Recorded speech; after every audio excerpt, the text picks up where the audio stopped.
Bismillahirrahmanirrahim. Assalamualaikum warahmatullahi wabarakatuh. Saya Juhairia, mahasiswi Universitas Muhammadiyah Tangerang, Prodi Akuntansi semester 7 dari kelas 7 shift 6.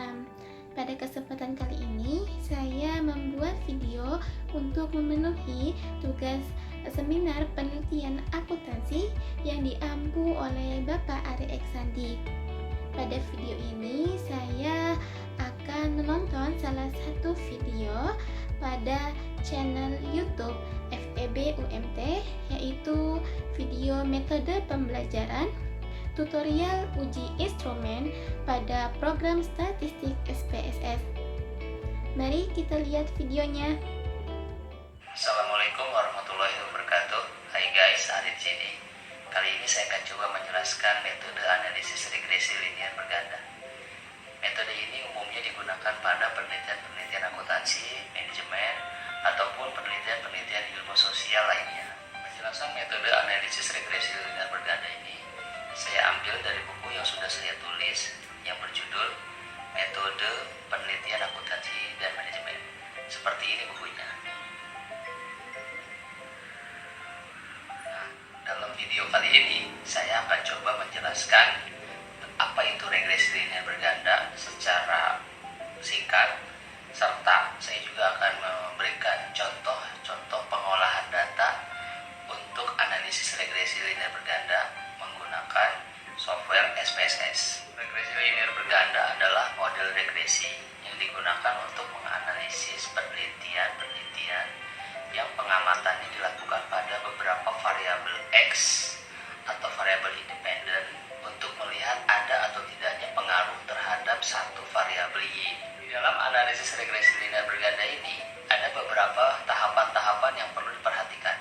Yang pertama adalah uji instrumen apabila data sumber yang didapat berasal dari penyebaran kuesioner. Yang kedua adalah uji asumsi klasik, di mana uji asumsi klasik terdiri dari uji normalitas, uji heteroskedastisitas, uji multikolinearitas, dan uji autokorelasi. Lalu yang terakhir adalah uji hipotesis. Uji hipotesis terdiri dari uji kelayakan model atau uji F. Lalu kita melihat koefisien determinasi, nilai dari koefisien determinasi, dan yang terakhir adalah uji T.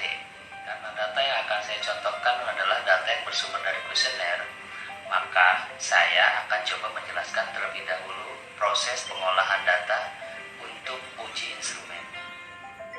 Oke guys, sebelum kita melakukan uji instrumen, langkah pertama yaitu kita menyiapkan tabulasi data yang akan kita olah. Seperti ini contohnya. Ini adalah variabel Y, variabel lin accounting. Saya sudah menyiapkan tabulasi datanya dengan struktur tabel seperti ini.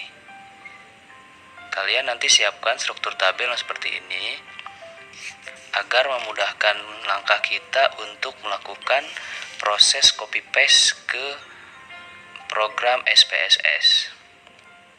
Lakukan hal yang sama untuk variabel-variabel lain. Di sini variabel X1 saya adalah CI atau continuous improvement. Ya guys, siapkan seperti ini. Ini juga nanti akan kita copy paste ke program SPSS. Seperti ini ya bentuknya ya. Tabulasi data dengan struktur tabel Excel seperti ini. Lakukan hal yang sama untuk variabel-variabel berikutnya. Di sini variabel X2 saya, value stream cost. Ini adalah butir-butir kuesioner. Lalu variabel-variabel berikutnya juga dilakukan hal yang sama, balance scorecard. Ini variabel X3 saya. Dan terakhir variabel X4 saya, just in time. Saya buat juga struktur tabelnya sama persis dengan variabel-variabel yang lainnya. Seperti ini struktur tabel yang nantinya akan membantu kita untuk mempercepat proses copy paste ke kolom yang ada di SPSS. Lalu kemudian kita juga bisa membuat struktur kabel gabungan ya. Fungsinya di sini untuk lebih mempermudah kita dalam melakukan copy paste ke tabel yang ada di SPSS nanti, karena ini berisi semua data gabungan dari semua variabel yang kita teliti. Jadi kita tidak perlu mengcopy paste satu-satu variabel, tapi bisa langsung secara keseluruhan sekali kerja. Nah, seperti ini bentuknya ya, struktur kabel gabungan dari ke semua variabel yang kita akan olah datanya pada program SPSS. Oke guys, ya jadi lebih banyak ya dibanding per variabel, tapi ini mungkin lebih efisien dan efektif kalau saya melakukan hal ini tidak satu-satu. Jadi saya buat dulu struktur tabel secara keseluruhan, saya siapkan program SPSS-nya, lalu saya copy paste sehingga prosesnya bisa langsung selesai. Oke guys, selanjutnya kita buka program SPSS.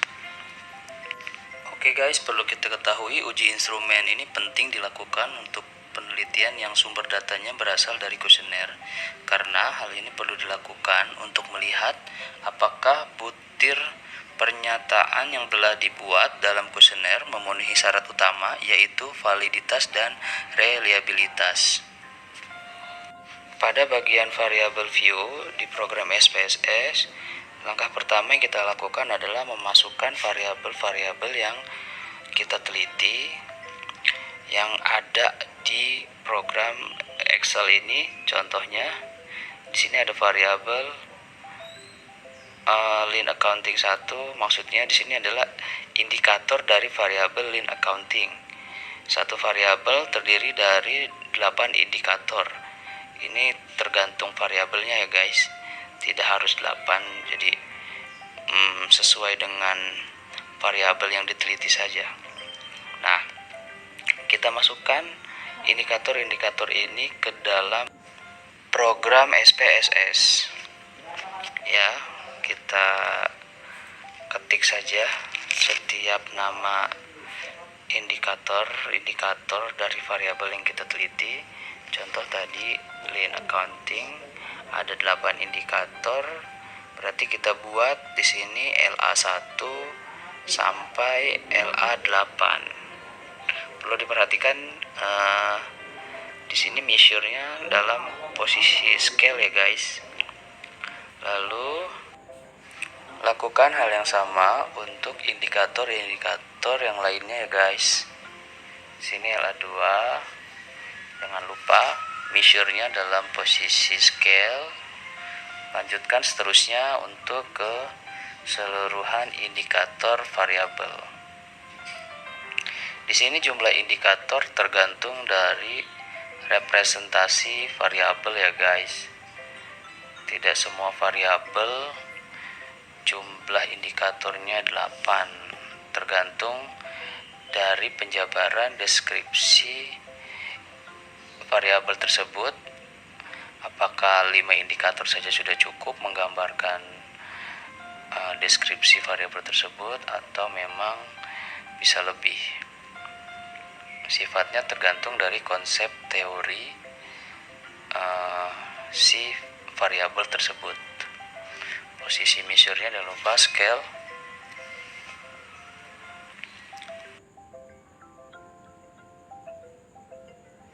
Begitu juga untuk variabel yang lainnya ya guys. Di sini indikator dari variabel X2 saya buat struktur tabel di SPSS-nya sama persis dengan indikator variabel X1 sebelumnya yang sudah saya buat. Saya susun dulu tiap-tiap indikator. Di sini sama pula ada 8 indikator. Lalu measure-nya dalam posisi scale, semuanya klik 2 kali saja guys, biar langsung otomatis. Lakukan kembali untuk variabel berikutnya ya guys, dengan cara yang sama. Jangan lupa measure-nya dalam posisi scale.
Kemudian selesai kita menginput keseluruhan indikator dari variabel yang kita teliti, kita rubah pada kolom desimal ini menjadi 0.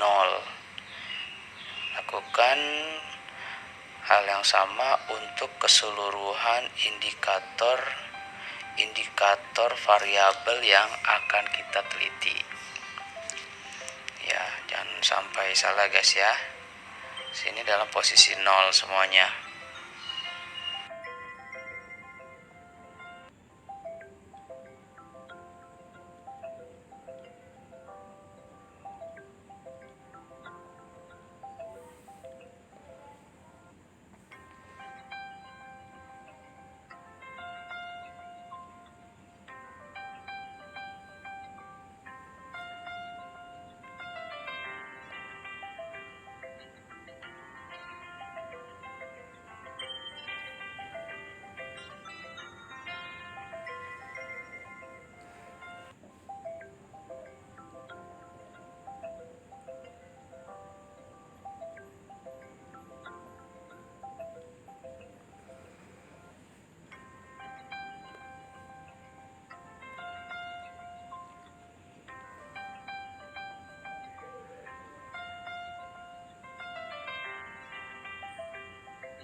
Setelah selesai semuanya, kolom desimal kita nolkan, kita masuk ke data view. Pada bagian data view ini, sini akan muncul indikator-indikator yang tadi sudah kita input dalam bagian variable view.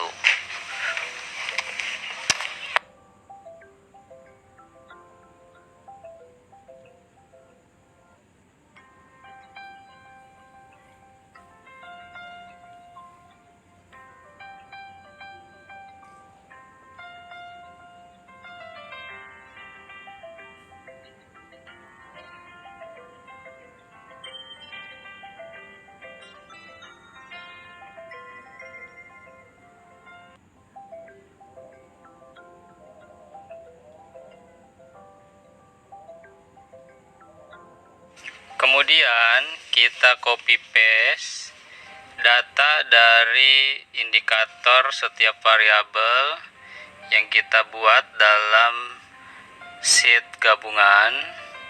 Kita copy datanya saja, karena nanti yang akan kita olah adalah data ini, guys. Oke, copy semua, dipaste ke data view SPSS yang sudah kita siapkan. Oke guys, nah maka akan muncul seperti ini, persis seperti data gabungan yang ada di Excel. Ini maksud saya menganjurkan agar kita membuat data gabungan dalam format Excel terlebih dahulu, agar memudahkan kerja kita ketika nanti melakukan proses uji instrumen yang terdiri dari uji validitas dan reliabilitas dengan data yang bersumber dari indikator-indikator setiap variabel yang akan kita teliti. Seperti ini guys bentuknya.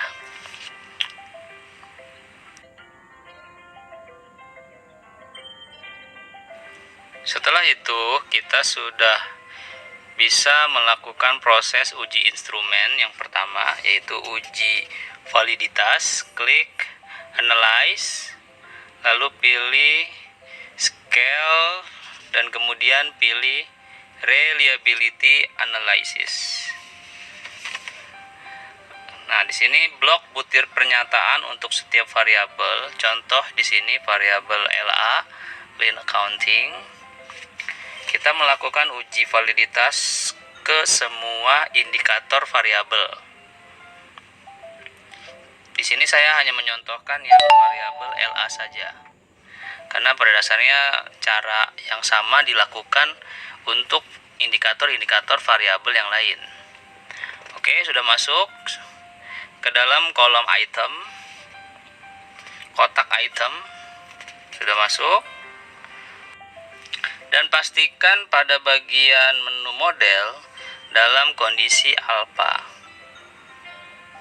Lalu klik statistik, maka akan muncul kotak dialog reliability analysis statistik. Pada kolom descriptive for centang diberikan tanda centang. Perhatikan pada bagian descriptive for, di sini ada 3 kotak.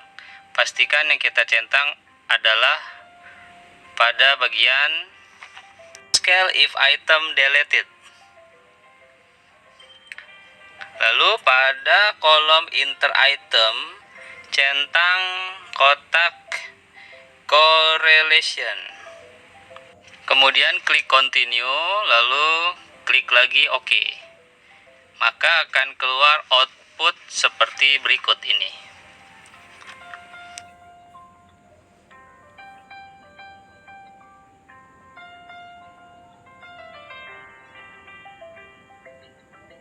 Nah guys, kita di sini cari tabel item total statistik untuk melihat hasil dari uji validitas, di mana kita tadi melakukan pengujian uji validitas pada indikator variabel LA, Lean Accounting. Variabel Lean Accounting memiliki 8 indikator. Jadi di sini kita lihat ya, nilai dari kolom corrected item total correlation ini kita bandingkan dengan nilai R-tabel. Untuk mendapatkan nilai R-tabel, kita harus menghitung dulu berapa degree of freedom dari sampel yang kita miliki. Rumusnya adalah df sama dengan n dikurang 2. Berarti n di sini adalah jumlah sampel. Saya menggunakan 100 sampel.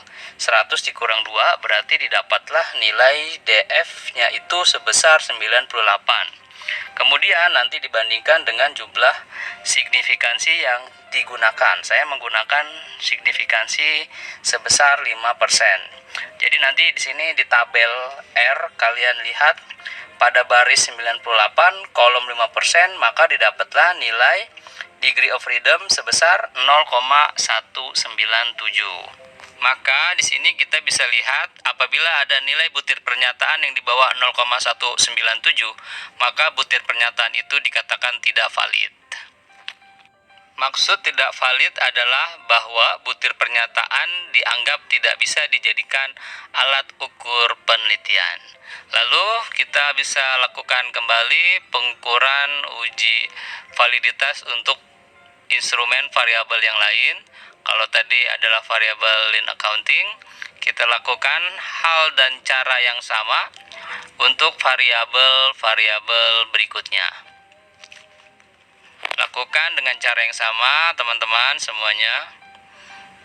Di sini intinya adalah setiap indikator semua variabel harus dikatakan valid.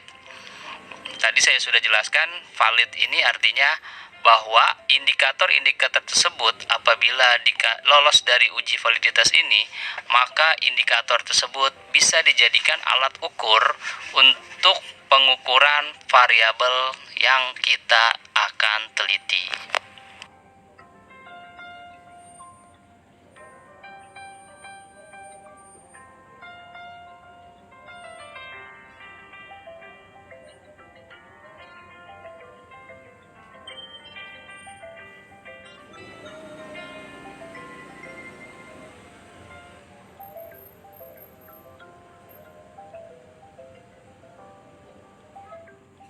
Selanjutnya di sini kita melakukan pengujian reliabilitas dengan cara yang sama seperti pengujian validitas.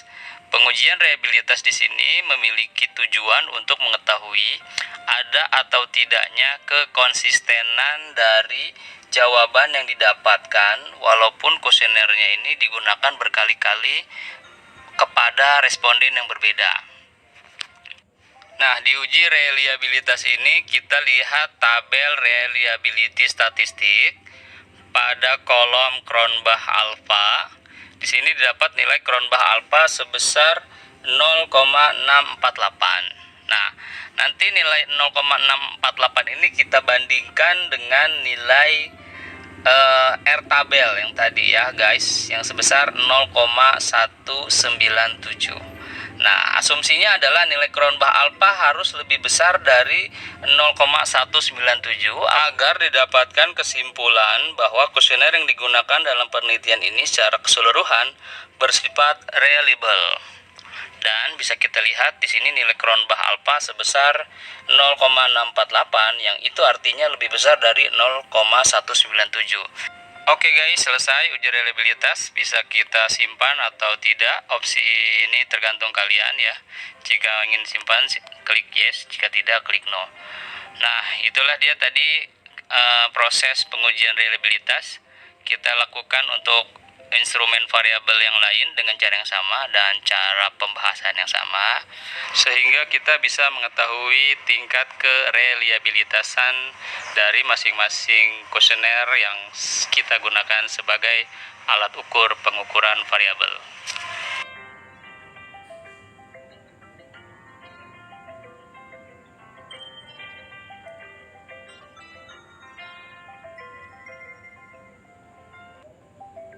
Dan setelah selesai melakukan pengukuran reliabilitas untuk seluruh variabel, maka yang perlu kita lakukan adalah jangan lupa di save ya guys hasil kerja ini, karena suatu saat mungkin bisa kita pergunakan kembali. Oke guys, sekian saja dari saya. Saya akhiri, subhanakallahumma wa bihamdika asyhadu alla ilaha illa anta astaghfiruka wa atubu ilaik. Wassalamualaikum warahmatullahi wabarakatuh. Nah, itulah video metode pembelajaran tutorial uji instrumen pada program statistik SPSS yang telah dipaparkan oleh Bapak Ari Eksandi. Semoga bisa bermanfaat untuk kita. Sekian, wassalamualaikum warahmatullahi wabarakatuh.